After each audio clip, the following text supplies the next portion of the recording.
Hey everybody, it's Craig Beckta here, and in this video I'm going to share 5 awesome portrait tips with you to quickly improve your photos of people. Now make sure you stick around to the end of this video because I'm also going to walk you through some portrait retouching steps of this image, and that will take your photos to another level as well. Alright, let's start with tip number 1, and it's all about lighting. So your job is to create flattering lighting for your subjects, whether you're shooting natural light or off-camera flash.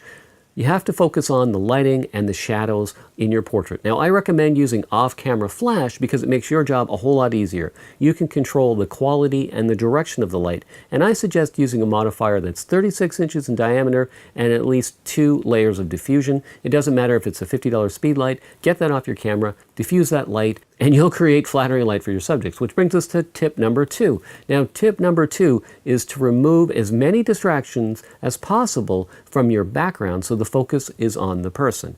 Also, you can blur that background by shooting at f1.4, and then that will take the focus from the background to what's important. It's all about the person in the photo, and those are going to help you. So tip number 3 is really big, and this could make or break your shot.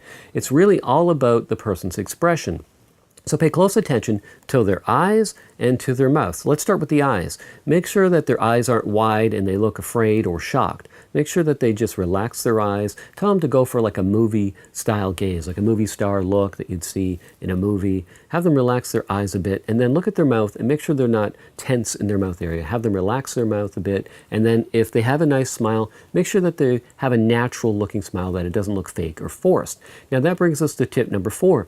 Pay close attention to the height of their chin. Often you'll see people like to raise their chin up a bit. Make sure that they lower it until you get that look that you know you're looking for. And you'll see it when you see it. You'll just know. You'll just say lower your chin, lower your chin. If they go too far, you'll know.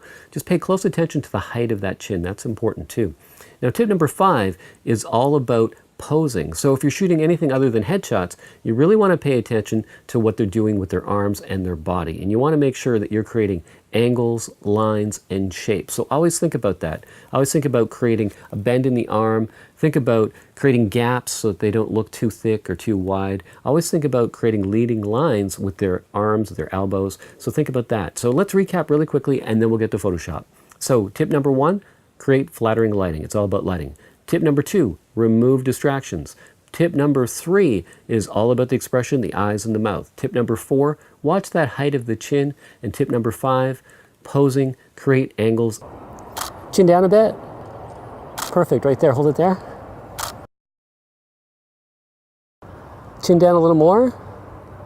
Perfect, hold it right there. All right, let's head over to Photoshop and have a look at this image and all the different layers that I used. All right, so here we are in Photoshop, and if you look to the right-hand side of this video, you'll see all of the different layers that I use in my portrait retouching workflow. If you'd like to learn more about my portrait retouching workflow, I have a link in the description box below this video to a 30-minute tutorial where I walk you through everything step by step. But you can see I use a lot of different layers, and I start with a healing layer first, and then a couple of dodge and burn layers, and then I just sort of go from there step by step, adjusting all the different aspects. And it can really take your image to the next level. If you want to check out that video, just make sure you click on the link in the description box below. I'll also put a link right here in the video. You can click on that, and you can also watch that video after you watch this one. All right, thanks for watching this video. If you found these tips helpful, give me a thumbs up for this video. Also, if you have any comments or questions, you can leave them down below. Also, feel free to share this on the web. Just look below this, click on share. You can share this on Facebook groups, photography forums, wherever you'd like, blogs, it doesn't matter. Also, make sure you check me out on Instagram. I'll put my Instagram up here. Drop by, visit me on Instagram, and follow me on Instagram as well. A lot of the portraits that you see in my videos are also on Instagram, and extra ones that aren't on my YouTube channel as well. And thanks again for watching this video. If you're not already a subscriber, hit that subscribe button and make sure you hit that bell notification, because that will notify you when I do a live stream. So go ahead, subscribe if you're not already a subscriber. Give me a thumbs up, leave a comment, and I'll see you in the next video.